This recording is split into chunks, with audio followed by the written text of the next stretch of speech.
Bahujan Samaj party के इकलौते विधायक उमाशंकर सिंह हमारे साथ बातचीत के लिए मौजूद हैं। अभी थोड़ी देर पहले इन्होंने विधानसभा सदस्यता की शपथ हासिल की है और बात करते हैं उनसे। सर, आपकी एक विधायक जीत कर आया है, कैसे बहुजन समाज पार्टी की आवाज़ को बुलंद करेंगे सदन में? इकलौते विधायक हैं आप।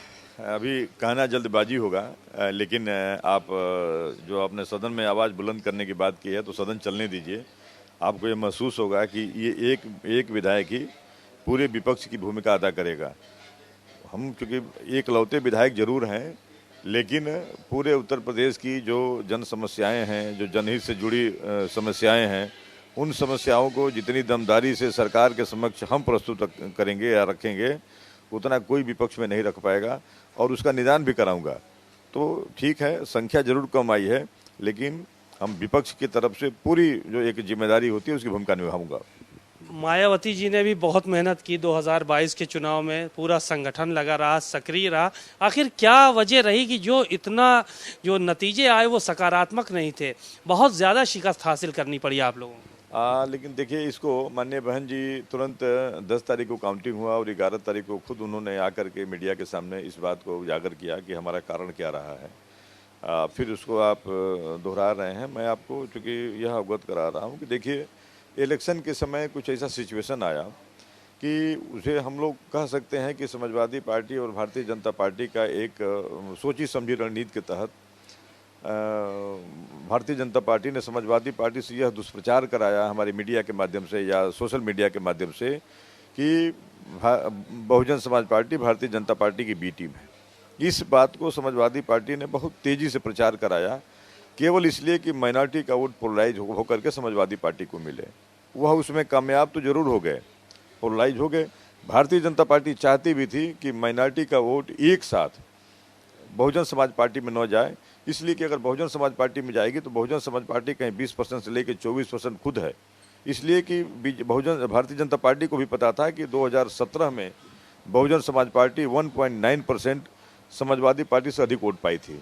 तो उनको लगा था कि अगर कहीं बहुजन समाज पार्टी के साथ अगर माइनॉरिटी पूरी तरह से शिफ्ट हो गया तो निश्चित रूप से फिर पूर्ण बहुमत की सरकार बहुजन समाज पार्टी की बनेगी।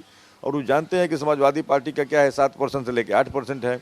इनके साथ अगर माइनॉरिटी शिफ्ट होगा तो ये बहुत पहुँचते पहुँचते एक सीमा तक जाकर रुक जाएंगे, और यही हुआ। और फिर लोगों ने देखा कि नहीं, माइनॉरिटी तो पूरी तरह से समाजवादी पार्टी में शिफ्ट हो रहा है। तो जो लोग समाजवादी पार्टी की सरकार नहीं चाहते थे, उनको लगा कि कहीं ऐसा ना हो कि सरकार, हालांकि सरकार बनने वाली तभी भी नहीं थी, लेकिन सरकार न बन जाए। उन लोगों ने भी सरकार को, समाजवादी पार्टी की सरकार रोकने के लिए, जो कुछ हमारे हिंदू समाज के लोग हैं जो मेरे साथ थे, वो जाकर के भारतीय जनता पार्टी के साथ शिफ्ट हो गए। इसमें हमारा नुकसान हुआ। तो समाजवादी पार्टी तो उस गलतफहमी में आकर के वो टीम कहा जाता है आप लोगों को भारतीय जनता पार्टी की, बड़ा कई मंचों से कहा, सोशल मीडिया पे। यही तो मैं कह रहा हूँ कि बी टीम, क्योंकि अभी आपको मैंने बताया पूरी बात कि बी टीम हम नहीं, बी टीम समाजवादी पार्टी के लोग हैं। आप देखिए, बी टीम समाजवादी पार्टी के लोग हैं, भारतीय जनता पार्टी के। हम तो इसलिए कि बीजेपी जानती थी कि अगर बहुजन समाज पार्टी के साथ अगर वोट शिफ्ट हुआ माइनॉरिटी का तो वो पूर्ण बहुमत की सरकार बना लेगी। उसलिए उनके स्क्रिप्ट को हमारे समाजवादी पार्टी के मुखिया वो उनको पढ़ते थे और उसको पढ़ करके वो इस गलतफहमी में थे। इसलिए उनका उद्देश्य बीजेपी को रोकना नहीं था, उनका उद्देश्य बीजेपी को नहीं रोकना था, उनका उद्देश्य था बहुजन समाज पार्टी को समाप्त करना। और वो बीजेपी को तो जानते थे कि भाई, बात ये समझ में आ गई। तो 2024 में क्या कुछ रुख रहेगा आप लोगों का कि बहुजन समाज पार्टी को रोकने के लिए सपा ने और भाजपा ने षड्यंत्र रचा था, आप यही कहना चाह रहे हैं? 24 में क्या करेंगे? अब देखिए, क्योंकि हमारी फिर कल हमारी बैठक हुई, माननीय बहन जी ने पूरे प्रदेश लेवल की बैठक लिया, सारे कार्यकर्ताओं को फिर उन्होंने काम पे लगाया और लगा करके फिर सबको इस बात के लिए प्रेरित किया कि भाई, अब चूँकि माइनॉरिटी वोट हमारा पश्चाताप कर रहा है, माइनॉरिटी वोट गलती को महसूस कर रहा है कि अगर काश हम बीएसपी के तरफ गए होते तो निश्चित रूप से बीएसपी सरकार आ जाती और भारतीय जनता पार्टी सरकार से बाहर हो जाती। फिर वो माइनॉरिटी के लोग धीरे धीरे बैक हो रहे हैं।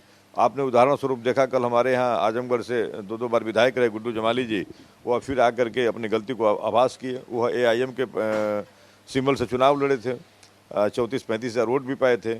उनको आभास हुआ, वो कहे कि नहीं, अब हम माइनॉरिटी समाज हमारा बहुत दुखित है, हम पुनः बीएसपी में आना चाहते हैं। उनको ससम्मान वापस लिया गया और लिया ही नहीं गया।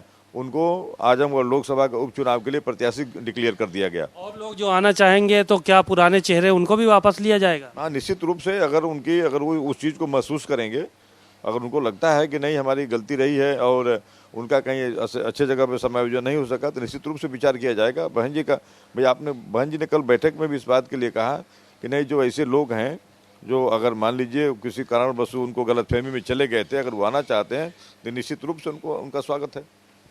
बातचीत के लिए शुक्रिया। आप सुन रहे थे उमाशंकर जी को। बहुजन समाज पार्टी के वरिष्ठ नेता हैं, विधायक हैं कई बार से लगातार, और इस बार एक ऐसा व्यक्ति है जो कि बहुजन समाज पार्टी से टिकट पर जीत के सदन में आया है, और जाहिर है कि इन्होंने बहुत सारी बातें रखी और कहा कि हम जनता की आवाज़ उसी तरह से बुलंद करते रहेंगे जैसे पिछले सदन में हम करते रहे हैं। कैमरामैन अरशद के साथ सीमा नकवी, भारत समाचार, लखनऊ।